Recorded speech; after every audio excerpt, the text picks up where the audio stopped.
चलिए स्टार्ट करें बेटा, कार्बन एंड इट्स कंपाउंड। सबसे पहले हम बात करेंगे कार्बन की।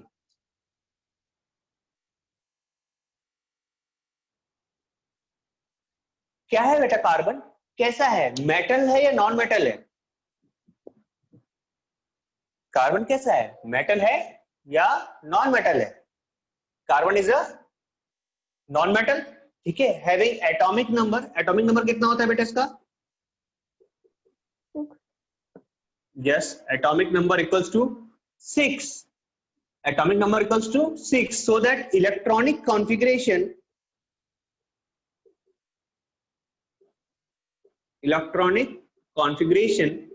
is 2,4। कितना है?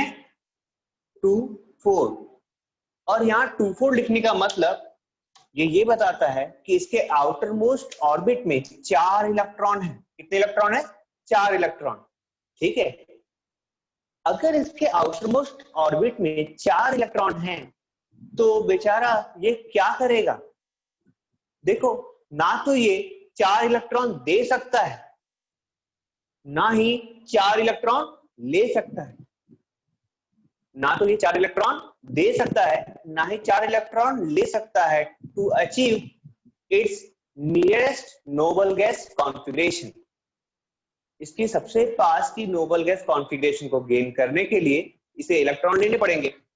अपना ऑक्टेट या फिर कहूं कि 28 या 288 ऐसा कुछ बनना पड़ेगा।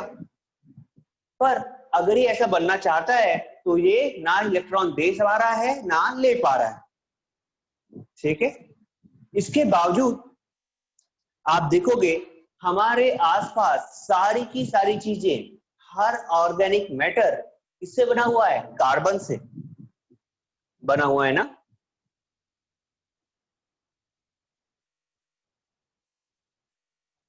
हमारे एटमॉस्फेयर पे या फिर कहूं कि हमारी अर्थ क्रस्ट पे कार्बन का अमाउंट कैसा है? बहुत कम। पर फिर भी जितना भी ऑर्गेनिक मैटर है, ऑर्गेनिक मैटर मतलब पेड़ पौधे, आप, हम, जानवर, ये सब कुछ क्या है? किससे बने हुए हैं? कार्बन से, है ना? yes, कार्बन से बने हैं ना? यस, ठीक है। तो इसी पर बेस्ड हम कुछ बातें पढ़ने वाले हैं बेटा, जो कि आपको इस चैप्टर में काम आएगी, जो बार बार नाम आते रहता है आपके सामने। सबसे पहले हम लोग स्टार्ट करेंगे ऑर्गेनिक केमिस्ट्री से। किससे? ऑर्गेनिक केमिस्ट्री से, ठीक है। और अगर आपको चाहिए कि compounds made up of carbon, तो आप देखोगे ऑल ऑर्गेनिक मैटर मतलब हम लोगों से स्टार्ट होगा कहानी, ठीक है। पेड़ पौधों से हम लोगों तक, हमारा खाना। ध्यान रखना, कोई भी ऑर्गेनिज्म ऑर्गेनिक फूड ही खाएगा। कोई भी ऑर्गेनिज्म ऑर्गेनिक फूड ही खाएगा। ऐसा नहीं है कि सोडियम और कैल्शियम खाते रहोगे आप, है ना। ऑर्गेनिक तरीके से ही खाएंगे। हमें मेन कंटेंट क्या चाहिए? कार्बन चाहिए। आप देखोगे हमारा मेन फूड जो है वो क्या है? ग्लूकोज है, कार्बोहाइड्रेट है। कार्बोहाइड्रेट है, और कार्बोहाइड्रेट किससे बना होता है? कार्बन से, है ना। देन दूसरा प्रोटीन जो हमें चाहिए होता है, मानता हूं नाइट्रोजन का कंपाउंड है, बट ये अमीनो एसिड भी किसकी चेन में बनता है? कार्बन की चेन में, है ना। तो हर जगह किसी भी तरीके से अगर आपको न्यूट्रिशन चाहिए तो वो चाहिए किसके थ्रू? कार्बन के थ्रू। अगली कहानी अगर हम बात करेंगे किसके बारे में? यस, अगर आप फ्यूल की बात करते हो तो आपके जितने भी डिजायर्ड फ्यूल है except hydrogen and nuclear fuel, ये सबके सब फ्यूल कैसे हैं? फ्यूल कैसे हैं? किस पर बेस्ड है? कार्बन पर बेस्ड है कि नहीं? पेट्रोल कार्बन पर बेस्ड है, कोल कार्बन बेस्ड है, चारकोल कार्बन बेस्ड है, मीथेन कार्बन बेस्ड है, इथेन कार्बन बेस्ड है। देन आपकी एलपीजी कार्बन बेस्ड है, नेचुरल गैस कार्बन बेस्ड है, बायोगैस कार्बन बेस्ड है ना। आपका क्या बोलना चाहिए? फूड आइटम की बात करें तो फ्रूट से लेकर के वेजिटेबल्स, ठीक है, फ्रूट से लेकर के वेजिटेबल्स, सीरियल्स, ये सबके सब कैसे हैं? कार्बन बेस्ड है, ठीक है। तो आपके आसपास हर चीज जो आप यूज कर रहे हो किस पे बनी हुई है? कार्बन से। हाँ, तो अब बात यह है कि प्योर कार्बन से बनी है क्या? क्या ये सब कुछ प्योर कार्बन से बना हुआ है? मदीहा तो है नहीं। आखिरी प्योर कार्बन से बना होगा कि बेटा? नो नहीं। क्यों? क्योंकि अगर प्योर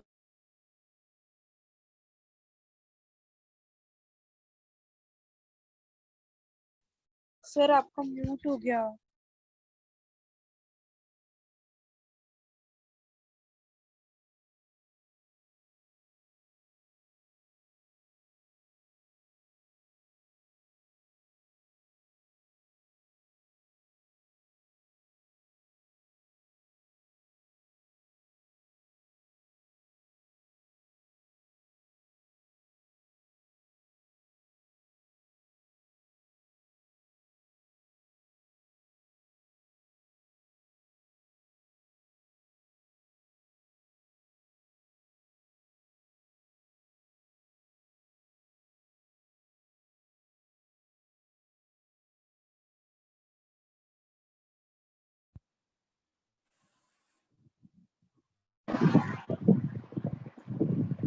बेटा आवाज आ रही है?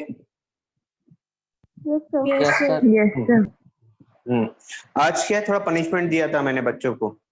जो बच्चे नहीं आए थे और लेट ज्वाइन करते थे ना, रूम ही लॉक कर दिया था। चलो इतना समझ में आ गया इलेक्ट्रॉनिक कॉन्फ़िगरेशन तक? अब हाँ चलो अब बात करते हैं बेटा हम लोग ऑर्गेनिक केमिस्ट्री की। ठीक है, what is organic chemistry?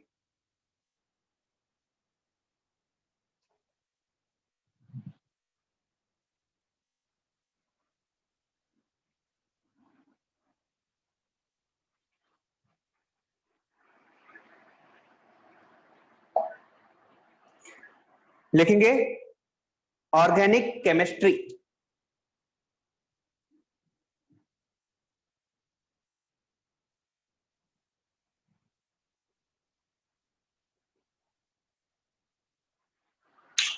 Organic chemistry के बारे में आपको थोड़ा सा बता दूं। क्या हुआ पहले ना, शुरुआत की बात कर रहा हूं, अभी तो हम लोग बहुत कुछ सिंथेटिक बनाने लग गए, ठीक है। बट पहले हम लोग जो भी कार्बन कंपाउंड की बात करते थे, है ना, ऑर्गेनिज्म से मिलने वाली चीजों के बारे में बात करते थे, मिल्क के बारे में बात करते थे, चमड़े के बारे में बात करते थे, चमड़ा समझते हो ना, और लेदर, है ना, इन सब चीजों के बारे में बात करते थे। ये बेटा ओनली मिलता था किससे? ऑर्गेनिज्म या फिर पेड़ पौधों से, ठीक है। बट समय के बदलने के साथ साथ आज के समय हम लोग सिंथेटिक चीजें भी बनाने लग गए। सिंथेटिक चीजें बनाते हैं ना, आपने सुना होगा अमूल, अमूल का मिल्क सुना है क्या आपने? अमूल का आता है, अमूल का घी भी आता है, और सांची का मिल्क आता है, सुना है बेटा? Yes sir. Yes sir. Yes. ये क्या है बेटा? आर्टिफिशियल है, सिंथेटिक है। ये गाय या फिर भैंस वगैरह से नहीं मिलता। ये क्या करा जाता है? सिंथेटिकली प्रिपेयर किया जाता है, ठीक है। इसी सर कौन कारण सा अमूल का दूध सर? तो गाय का ही रहता है सर, गाय या भैंस? अरे बेटा अमूल का रहता है ना, लेकिन उसको क्या करते हैं? अमूल के अलावा सांची, दिनशा। सांची, यस। ये जो मिल्क आता है सांची का, ये है अपने मतलब एमपी भी चलने वाला दूध। अमूल क्या बन गया? ब्रांड बन गया। एक्चुअली गुजरात का है, बट वो देश भर फैल गया। सांची नहीं फैल पाया। दूसरा चलता है खजुराहो। खजुराहो भी ज्यादा फैल नहीं पाया, लेकिन ये और ये सांची बहुत ज्यादा वाइड स्प्रेड हुआ, ठीक है। बट सर चलता एक बार कहाँ फिर पर से है? बताओ ना, आपने क्या बताया ऑर्गेनिक केमिस्ट्री का? क्योंकि मेरी मीटिंग मतलब फोन ही स्विच ऑफ हुआ था पूरा ऑटोमेटिकली।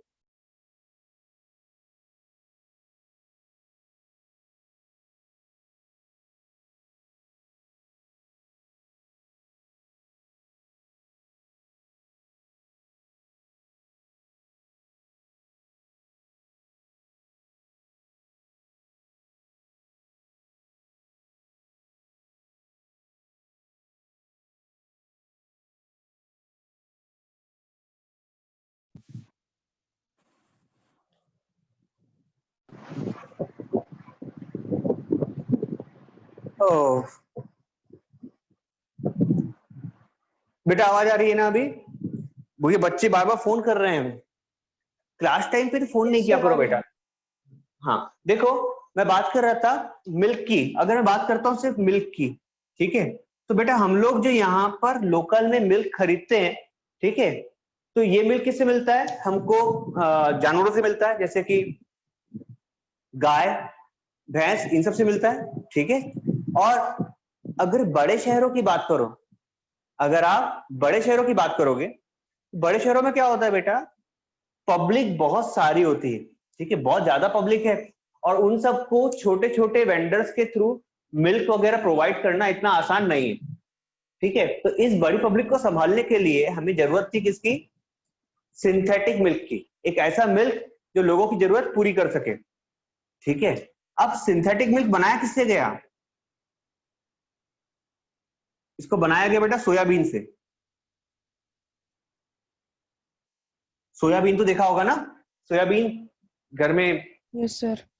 हाँ बेटा, सोयाबीन से बनाया जाता है सोया मिल्क, इस मिल्क का नाम होता है सोया मिल्क, ठीक है तो ऑर्गेनिक ही, कोई बुरा नहीं होता, अच्छा होता है, और मैं कहूंगा कि आपके नेचुरल मिल्क से ज्यादा अच्छा होता है, क्योंकि इसमें आप फैट कंटेंट को कंट्रोल कर सकते हो। मतलब ये आता है जैसे कि इतने फैट वाला दूध है, ज्यादा फैट वाला दूध है, बहुत ज्यादा फैट वाला दूध है, मतलब क्रीम वाला दूध, ठीक है। इस तरह से अलग अलग मिल्क आते हैं, और ये मिल्क कैसे प्रिपेयर किया जाता है, सिंथेटिकली, आर्टिफिशियली, ठीक है, आर्टिफिशियली प्रिपेयर किया जाता है। यस, आप इससे जो नेचुरल मिल्क से जितने काम लेते हैं सब कुछ कर सकते हैं, आप इससे मिठाई बना सकते हैं, ठीक है, आप इससे क्या बोलते हैं इसको, रबड़ी वगैरह जो भी बनाना है वो सब बना सकते हैं, एंड अदर क्या, यस, इससे आप क्या करते हैं, इसमें लैक्टोबैसिलस बैक्टीरिया वर्क करता है, और इससे आपका दही भी फॉर्म होता है। मतलब ये आपकी सारी चीजों को फुलफिल कर रहा है सोया मिल्क, ठीक है, और ऊपर से सिंथेटिकली प्रिपेयर होने के कारण सबको प्रोवाइड कर सकते हैं। पर जब ये नहीं था तब की बात कर रहा हूं जब ये नहीं था तब मिल्क का कंटेंट क्या था, ऑर्गेनिक था ना, मिल्क का कंटेंट उस समय तो ऑर्गेनिक था, ठीक है। तो ऑर्गेनिक चीजों से मिलने वाली, ऑर्गेनिज्म से मिलने वाली हर चीज की स्टडी को हम बोलते थे ऑर्गेनिक केमिस्ट्री, और मिलने वाले हर कंपाउंड को बोलते थे ऑर्गेनिक कंपाउंड, ठीक है। वो कंपाउंड जो हमें किसी ऑर्गेनिज्म से मिलेंगे उसको बोलेंगे हम लोग ऑर्गेनिक कंपाउंड। समझ गए? Yes sir. ठीक है, चलो अब लिखते हैं ऑर्गेनिक केमिस्ट्री क्या है।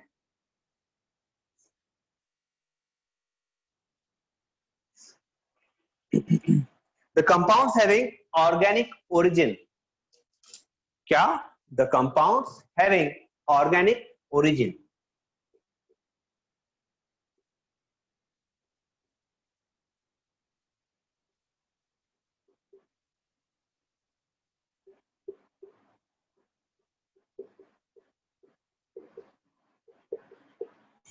the compounds having organic origin such that compounds found in living organism, such that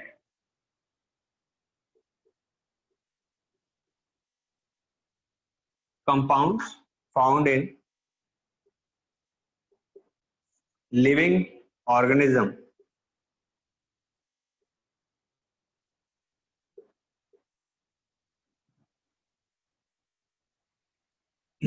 are known as organic compounds, are known as organic compounds.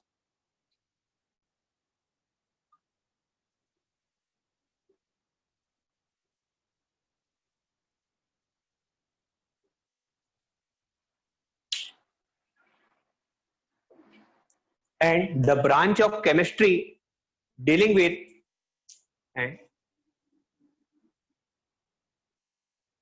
the branch of chemistry dealing with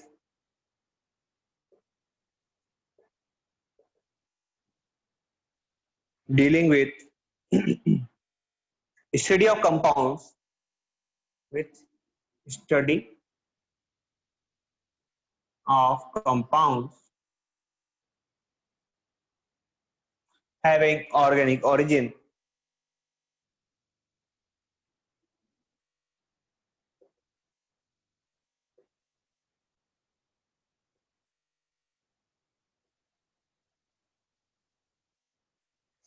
having organic origin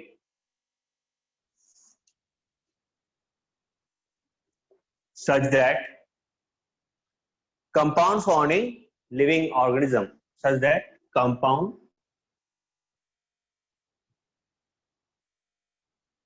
found in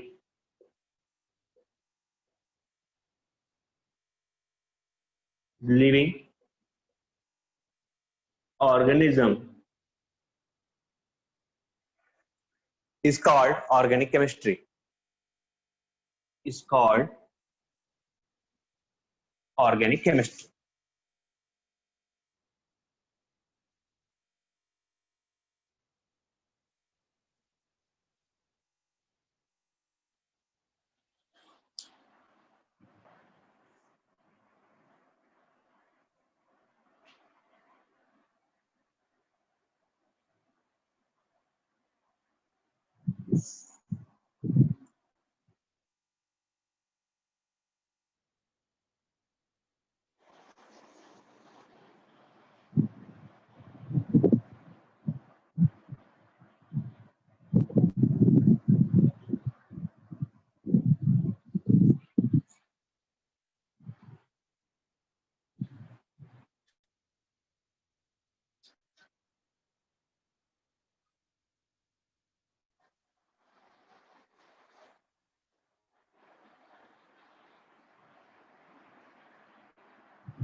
done sir.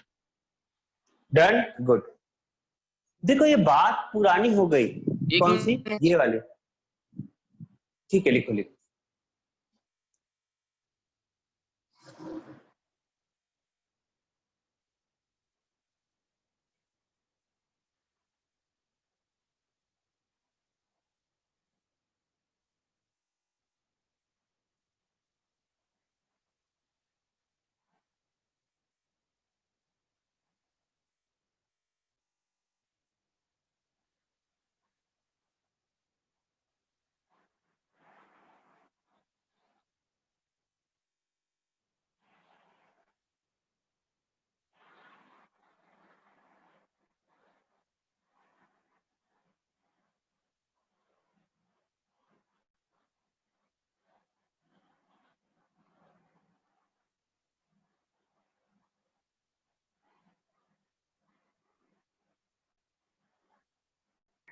Done sir.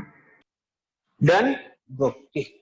देखो ये बात ना पुरानी हो गई कि organic compound क्या थे? वो कंपाउंड थे जो कि सिर्फ ऑर्गेनिज्म से मिलते थे। क्योंकि जैसे जैसे हम लोग सिंथेटिक थिंग्स को बनाना स्टार्ट किया, हमने सिंथेटिक मिल्क बनाया। आपको अगर याद होगा तो आपने 8th क्लास में पढ़ा था और सिंथेटिक वूल के बारे में। याद है? एक्रेलिक, आपको याद होगा रेयन। रेयन एक सिंथेटिक फाइबर था, है ना? ये सब सिंथेटिक फाइबर्स थे। किससे बनाए हम लोगों ने? सिंथेटिक बनाए, अपने आप से बना लिए, खुद से बनाए, जिनकी प्रॉपर्टी कुछ वैसी थी। ठीक है, तब से इस डेफिनेशन को थोड़ा बदलना पड़ा। तो आई कैन से दैट, एक डेफिनेशन और लिखेंगे, the compounds made of, in modern days, the compounds made of carbon and hydrogen. Compounds made of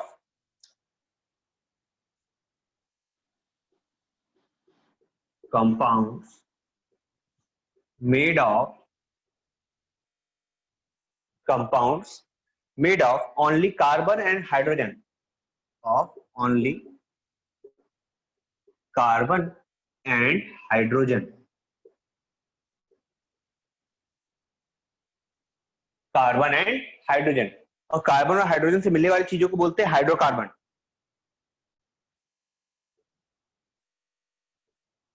sir ये किसकी डेफिनेशन है? बेटा इसी की बता रहा हूं, ऑर्गेनिक कंपाउंड की। ऑर्गेनिक कंपाउंड की है। Compounds made of only carbon and hydrogen and their derivative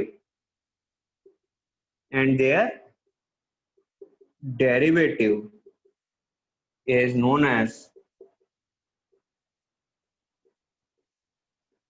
as organic compound।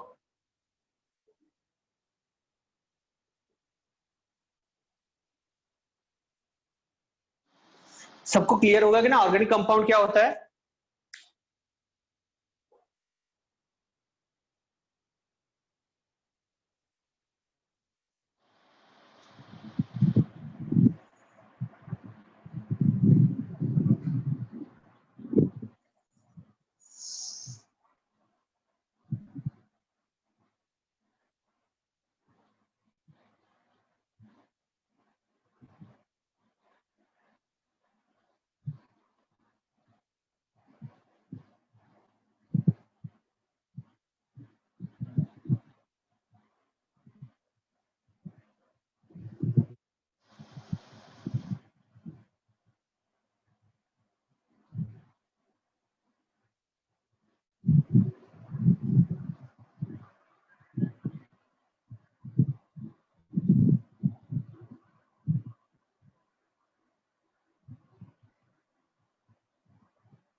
चलो फिर एक इंपॉर्टेंट टॉपिक स्टार्ट कर रहे हैं हम लोग, कार्बन या कहूंगे बॉन्डिंग इन कार्बन।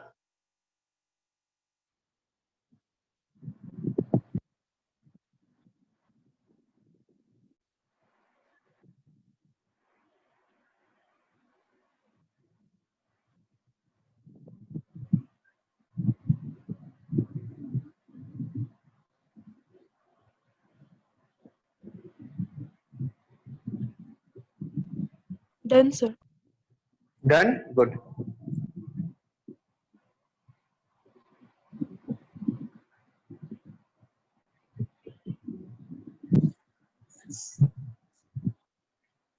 अगले हेडिंग डाल रहे हैं बेटा हम लोग, मिटा दूं ना?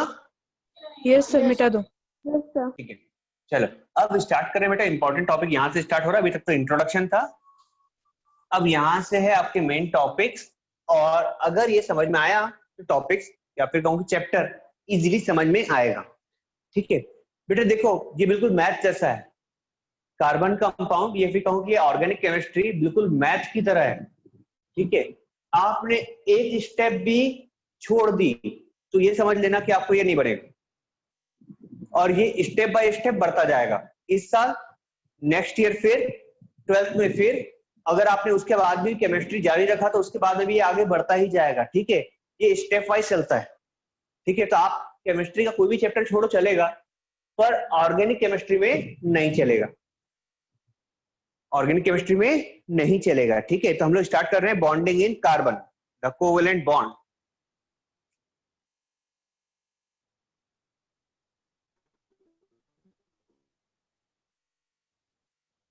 बॉन्डिंग इन कार्बन क्या है? द कोवेलेंट बॉन्ड, पहली बार पढ़ने वाले हम लोग, द कोवेलेंट बॉन्ड। ठीक है बेटा, कोवेलेंट बॉन्ड, ठीक है, एक नया टाइप का बॉन्ड आने वाला है हमारे सामने, कोवेलेंट बॉन्ड। पर क्या हम लोग किसी और तरीके की बॉन्डिंग को जानते हैं? क्या हम लोग किसी और तरीके की बॉन्डिंग को जानते हैं क्या? सर बिल्कुल जानते हैं, ionic bond. Yes, ionic bond. ठीक है, आयोनिक बॉन्डिंग में हमने देखा था क्या हो रहा था, एक मेटल या फिर कहूं कि एक एलिमेंट। सर आयोनिक बॉन्ड में sir transfer of electrons. Yes, ionic bond में क्या होता था, एक एलिमेंट अपने पास से एक इलेक्ट्रॉन देता था और दूसरा एलिमेंट उसको एक्सेप्ट करता था। ठीक है, दोनों मिलकर क्या करते थे? बॉन्ड बनाते थे। बॉन्ड नहीं, पहले क्या करते थे? आयंस बनाते थे। Ions, yes sir, sorry. Yes, मान के चलो एक एक्स है जो क्या कर रहा है, इलेक्ट्रॉन दे रहा है और बन रहा है खुद पॉजिटिव। उसके बाद में था एक वाई जो क्या करता था, इलेक्ट्रॉन लेता था, प्लस इलेक्ट्रॉन क्या होता था, वाई नेगेटिव। जब इन दोनों को जोड़ा जाता था तो एक्स प्लस वाई मिलकर बनाते थे एक्स वाई, चार्ज होते हैं दोनों के ऊपर। और जब भी आपको पता है बेटा चार्ज पार्टिकल होंगे तो दोनों के पीछे फोर्स कौन सा होगा, इलेक्ट्रोस्टैटिक। और इलेक्ट्रोस्टैटिक फोर्स के कारण से दोनों क्या रहते थे, जुड़े हुए रहते थे। ठीक है, इस टाइप की बॉन्डिंग को बोलते थे हम लोग आयोनिक बॉन्डिंग। ठीक है, जो बहुत स्ट्रांग होती थी। आयोनिक बॉन्डिंग कैसी होती थी, बहुत स्ट्रांग होती थी। अब बात यह है कि कोई भी मेटल या नॉन मेटल आयोनिक बॉन्ड बनाएगा कैसे। दो ही तरीके हैं, या तो वो इलेक्ट्रॉन देगा ऐसे या फिर इलेक्ट्रॉन लेगा ऐसे। मानते हो ना दृष्टि, कोई भी मेटल या नॉन मेटल बॉन्ड कैसे बनाएगा, या तो इलेक्ट्रॉन देकर या लेकर। ठीक है ना संजय? Yes sir. हाँ, इतना क्लियर है ना बेटा, किसी को दिक्कत तो नहीं है? मंजरी? Yes sir. बेटा दिक्कत तो नहीं, इतना समझ में आया ना? आयनिक बॉन्ड बनाना है तो इलेक्ट्रॉन या तो देना पड़ेगा या लेना पड़ेगा, है ना? Kashish, Asmi? Yes sir. Good. Yes sir. अब ये, हाँ ऐसा ऐसा रिप्लाई आना चाहिए ना, अच्छा लगता है। तो अगर इतना क्लियर है तो हम लोग देखते हैं कि कार्बन के केस में क्या होगा। बेटा कार्बन के बारे में बात की थी मैंने अभी अभी, हमने बात की थी कार्बन, एटॉमिक नंबर था, एटॉमिक नंबर था 6। ठीक है, इलेक्ट्रॉनिक कॉन्फ़िगरेशन आया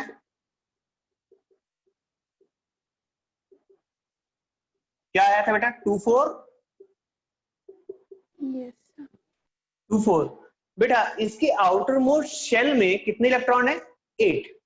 देखो अगर मैं बात करता हूं कार्बन को, कार्बन के पहले वाली नोबल गैस जैसा अगर बनना होता, ठीक है, जैसे कि कौन बनता है, सोडियम बनता है। ठीक है, तो कार्बन अगर उसके पहले वाले जैसा बनना होता, लिथियम बनता है, क्या बनेगा? कार्बन के पहले वाली नोबल गैस कौन सी है, ये वाली है ना, हीलियम। हीलियम के आउटर मोस्ट शेल में 2 इलेक्ट्रॉन, यहां आया कार्बन, इसके इसमें 2-4, और अगली कौन सी है, नियॉन, 2-8। ऐसे ही है ना बेटा? देखो तो हीलियम और कार्बन के बीच में डिफरेंस कितने इलेक्ट्रॉन का है, 4 का है क्या?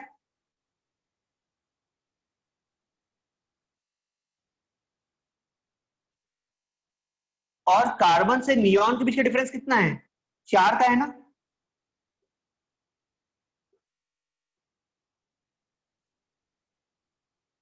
अरे कोई भी मेटल या नॉन मेटल इलेक्ट्रॉन देता है या लेता है, ये इस बात पे डिपेंड करता है कि वो उसके पास वाली नोबल गैस जैसे कितने इलेक्ट्रॉन लेकर या देकर वैसा बन सकता है।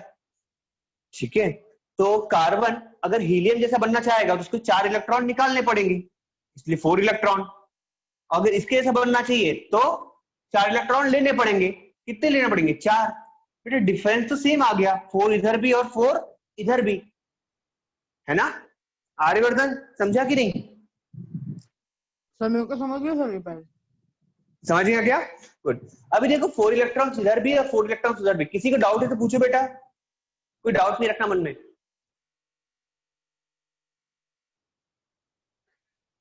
अब मैं एक एक करके बात करूंगा। देखो अगर कार्बन क्या करता, 4 इलेक्ट्रॉन निकालता, ठीक है, 4 इलेक्ट्रॉन निकालता, देखो क्या बनेगा। ये कार्बन है और इसके पास में कितने इलेक्ट्रॉन है, 2-4। सोचो आपने क्या किया, कार्बन से 1 इलेक्ट्रॉन निकाला, क्या होगा, 2-3। या फिर ऐसे बात करते हैं, इसे मिटा दो, क्या मिटा दो ना? देखो हम लोग क्या करते हैं, पहले कार्बन से इलेक्ट्रॉन निकाल के देखते हैं, इसको हीलियम जैसा बनाएंगे। कार्बन है, ठीक है, कार्बन के अंदर कितने प्रोटॉन होंगे बेटा और कितने इलेक्ट्रॉन होंगे? ऑब्वियस सी बात है, प्रोटॉन होंगे 6 और इलेक्ट्रॉन भी होंगे 6। ठीक है ना? कार्बन के अंदर प्रोटॉन भी होंगे 6 और इलेक्ट्रॉन भी होंगे 6। जब कार्बन से आप 1 इलेक्ट्रॉन निकालोगे, ये बन जाएगा C+।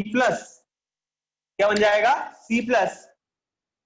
पर प्रोटॉन कितने होंगे 6 के 6 होंगे और इलेक्ट्रॉन कितने हो जाएंगे 5। एक इलेक्ट्रॉन निकल गया ना।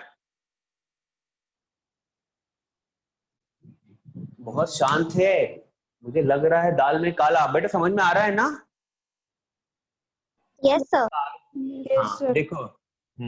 देखो प्रोटॉन 6 है, इलेक्ट्रॉन 6 है, क्योंकि इन दोनों के नंबर हमेशा बराबर होते हैं एटॉमिक नंबर के, और एटॉमिक नंबर है 6, 6 ही होगा। अगर एक इलेक्ट्रॉन निकल गया तो बेटा इलेक्ट्रॉन का नंबर कम होगा ना, 6 में से 5 हो जाएगा। Yes, but sir. प्रोटॉन बाहर नहीं निकलता तो 6 ही रहेगा। बेटा ध्यान दो, जब भी कार्बन से एक इलेक्ट्रॉन आपको निकालना पड़ेगा तो आपको कार्बन को एनर्जी देना पड़ता है। या फिर जब भी कहूं कि किसी भी मेटल से इलेक्ट्रॉन को निकालने के लिए उसको क्या देना पड़ता है एनर्जी। ठीक है सर किसी भी फॉर्म में ना, हाँ किसी भी फॉर्म कोई में, भी फॉर्म में। हाँ किसी भी फॉर्म में, कोई भी फॉर्म में बेटा एनर्जी देना पड़ता है इलेक्ट्रॉन को निकालने के लिए। Yes sir. ठीक है हाँ, इलेक्ट्रॉन को निकालने के लिए एनर्जी देना पड़ता है। ठीक है, और अगर आपने एनर्जी दी है तो आपने कुछ अमाउंट ऑफ एनर्जी यहाँ दिया होगा। ठीक है, मैं बता देता हूँ क्यों देना पड़ता है। क्यों देना पड़ता है वो भी समझ लो बेटा। क्योंकि आपका कार्बन ये होगा मान चलो न्यूक्लियस और बाहर होंगे इलेक्ट्रॉन। बेटा इलेक्ट्रॉन को पकड़ के किसने रखा है प्रोटॉन ने ना।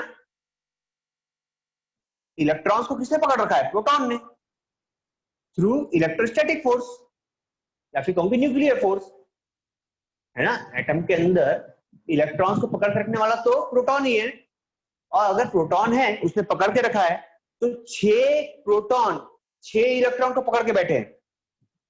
अगर आपको एक इलेक्ट्रॉन का निकालना है तो इसके फोर्स को ओवरकम करना पड़ेगा, इतने फोर्स को ओवरकम करना पड़ेगा तब इलेक्ट्रॉन निकलेगा, इसलिए एनर्जी देना पड़ता है।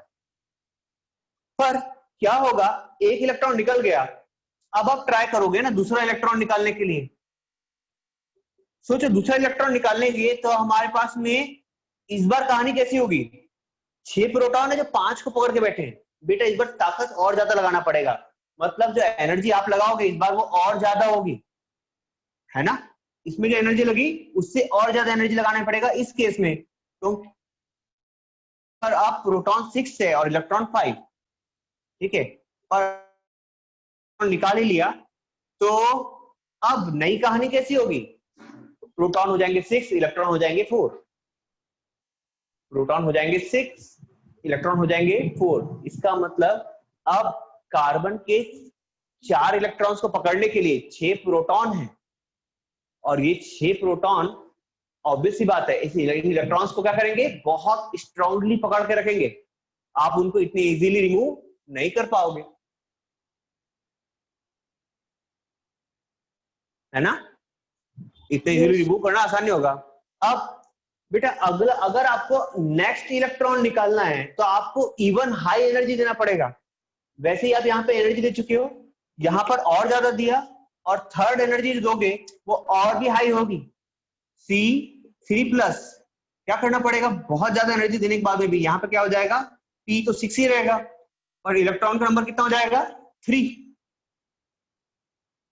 इलेक्ट्रॉन का नंबर कितना हो गया 3। मतलब हर एक इलेक्ट्रॉन को पकड़ के अब कौन बैठा है 2 प्रोटॉन। एक इलेक्ट्रॉन के लिए 2 प्रोटॉन है। और बेटा अब अगला इलेक्ट्रॉन निकालने के लिए एनर्जी प्रोवाइड करना प्रैक्टिकली इम्पॉसिबल होता है, प्रैक्टिकली इम्पॉसिबल होता है। ठीक है, इतनी ज्यादा एनर्जी हम प्रोवाइड नहीं कर सकते। ठीक है, इतनी ज्यादा एनर्जी हम लोग प्रोवाइड नहीं कर सकते। क्यों? क्योंकि अब नेक्स्ट इलेक्ट्रॉन अगर आपको निकालना है आपको इवन हाई एनर्जी देना पड़ेगा। ठीक है, इवन हाई एनर्जी देना पड़ेगा, और कुछ रेशियो ऐसा आ जाएगा,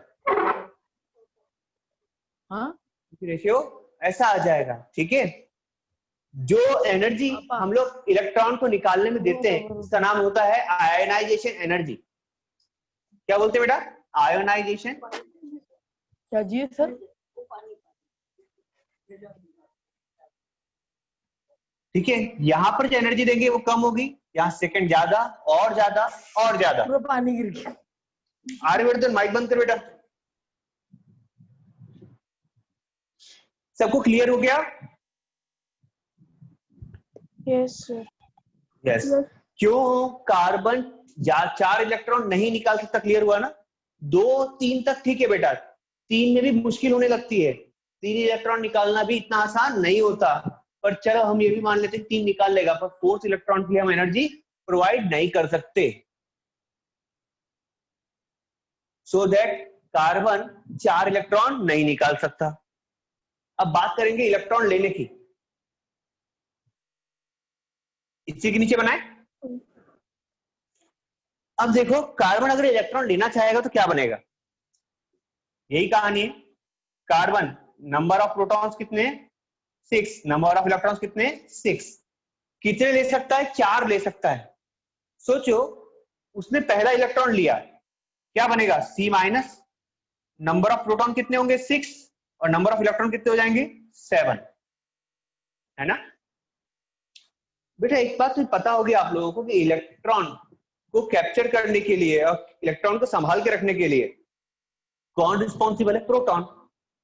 मतलब यहां पर 6 प्रोटॉन मिलकर 7 इलेक्ट्रॉन को संभालेंगे, पहली बात। दूसरी बात, जब भी कोई इलेक्ट्रॉन किसी एटम में जाता है रिएक्शन के टाइम, तो वो एनर्जी लेकर जाता है।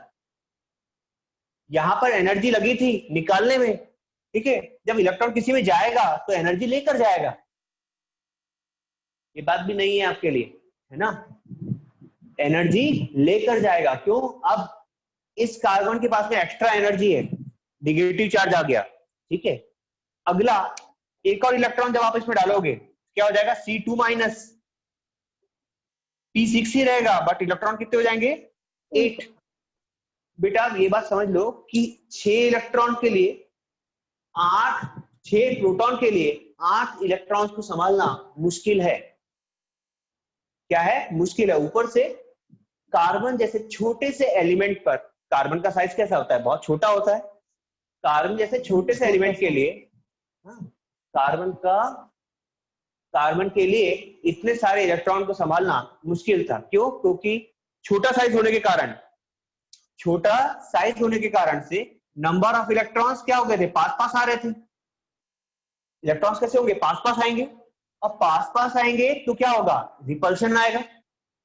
भाई प्रोटॉन और इलेक्ट्रॉन के बीच में अट्रैक्शन है, बट इलेक्ट्रॉन के बीच तो रिपल्शन आ रहा होगा ना, तो एनर्जी और बढ़ रही थी, एनर्जी और बढ़ रही है। जैसे आप तीसरे की बात करोगे C3 माइनस, ये एनर्जी क्या होगी, और बढ़ जाएगी, 9 हो गई, ठीक है।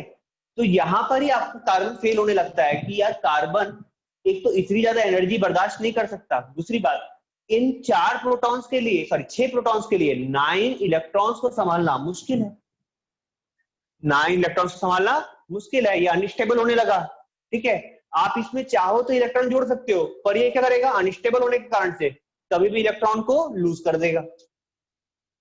सो जब ये यहीं पर इम्पॉसिबल होने लगा, यहीं पर अनस्टेबल होने लगा, तो ये पॉसिबल होगा क्या, P = 6 और E = 10, नहीं होगा। यस, इसी कारण से ना कार्बन इलेक्ट्रॉन दे पाता है ना ले पाता है, बट फिर भी हमारे सामने इतनी बड़ी ऑर्गेनिक केमिस्ट्री रखी हुई है जिसमें number of carbon atoms, number of carbon compounds बने हुए, ठीक है। बहुत रिएक्टिव एलिमेंट है, इजीली रिएक्ट करता है, ठीक है, ड्यू टू इट्स 2 प्रॉपर्टीज। हम बात करेंगे इसकी 2 प्रॉपर्टी की, जिसके कारण से ये इतनी सारी रिएक्शन दिखाता है, ठीक है। चलो ये मिटा दें, आप इसको लिख रहे हो क्या, डन सर। नहीं सर, नहीं हो। ठीक है, जल्दी करो।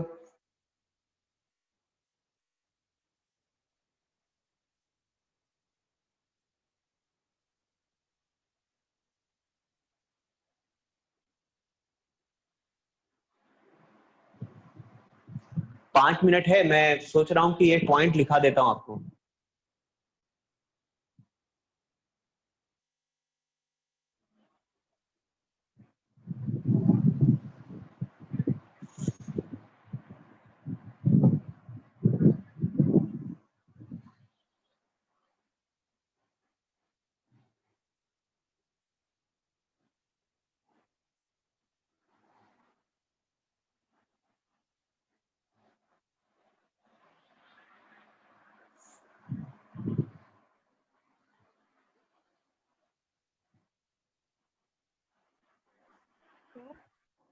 हाँ आप आगे का पॉइंट दिखा रहे हो ना? हाँ, पॉइंट दिखा रहे हैं।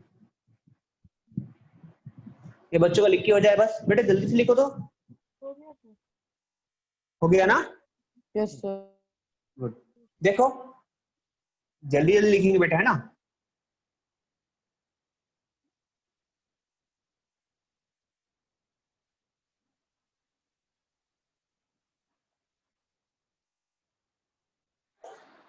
लिखेंगे to gain inert gas configuration, to gain inert gas configuration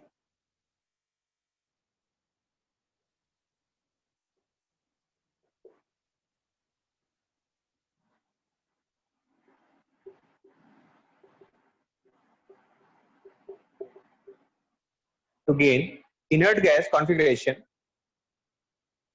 carbon can either donate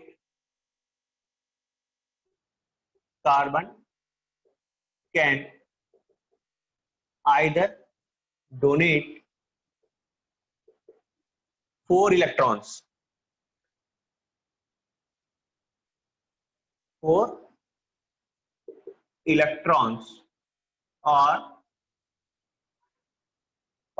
gain four electrons, or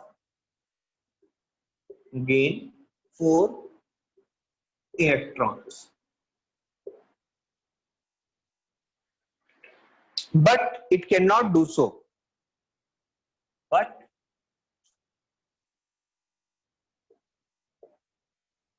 it cannot do so for following reason.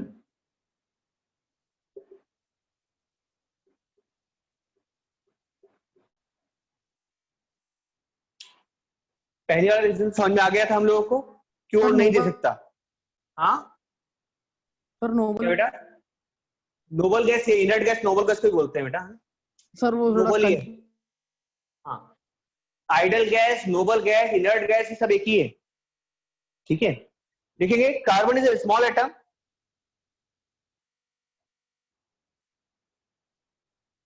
Carbon is a small atom, पहला।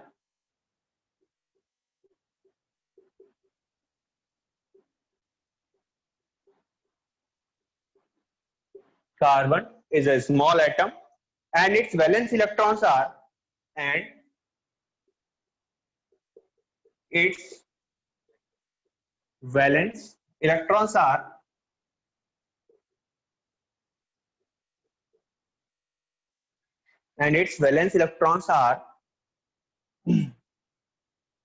strongly attracted by are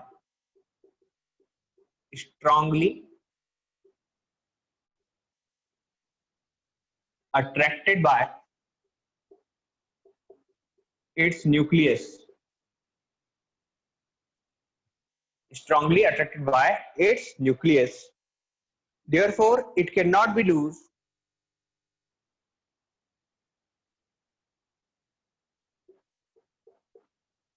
Therefore, it cannot lose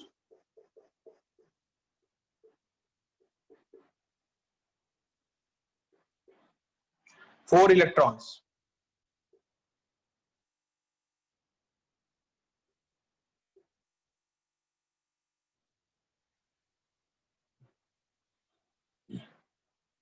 As it requires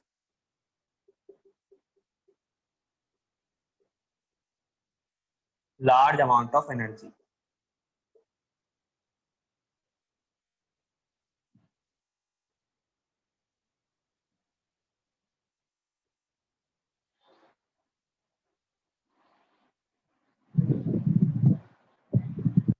ये पहला point है। दूसरा, चार loose नहीं कर सकता, चार गेन करने वाली बात लिख लेते हैं हम। ठीक है, carbon can not gain four electrons. दूसरा है carbon can not gain four electrons, carbon can not gain four electrons because addition of 4 electrons in valence shell because addition of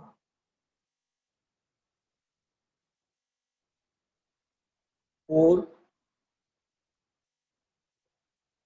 electrons in valence shell, addition of 4 electrons in valence shell will result in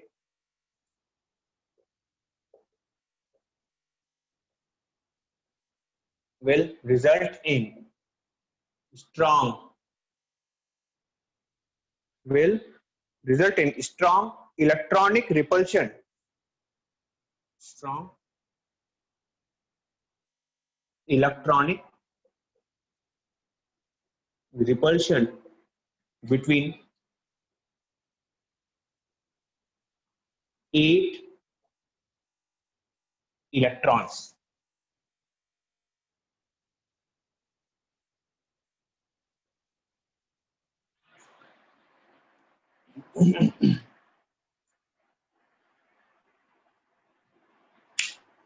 sir हाँ sir carbon छोटा element है इसलिए उसके electron strongly attracted होंगे क्या? हाँ बेटा, nucleus के पास में रहेंगे ना इलेक्ट्रॉन तो स्ट्रांगली अट्रैक्टेड रहेंगे।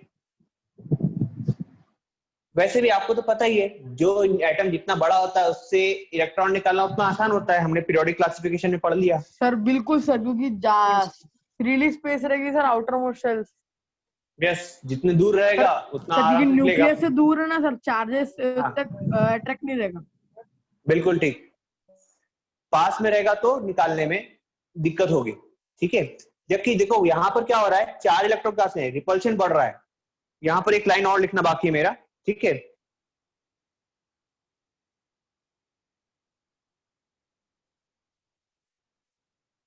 Eight electrons now present in valence shell. ऊपर वाली लाइन मिटा दूं क्या? ये वाली लाइन मिटा दूं? चलो खत्म हो गया बस। The energy required to overcome this repulsion, the energy required to overcome this repulsion is very high. देखो बेटा, ये हो गए आपके दो रीजन जिसके कारण से कार्बन ना इलेक्ट्रॉन ले पाता है ना दे पाता है। कल स्टार्ट होगा आपका कोवेलेंट बॉन्ड, कोवेलेंट कंपाउंड और पढ़ेंगे कोवेलेंट कंपाउंड की प्रॉपर्टीज। जल्दी से नोट कर लो, ठीक है। डन।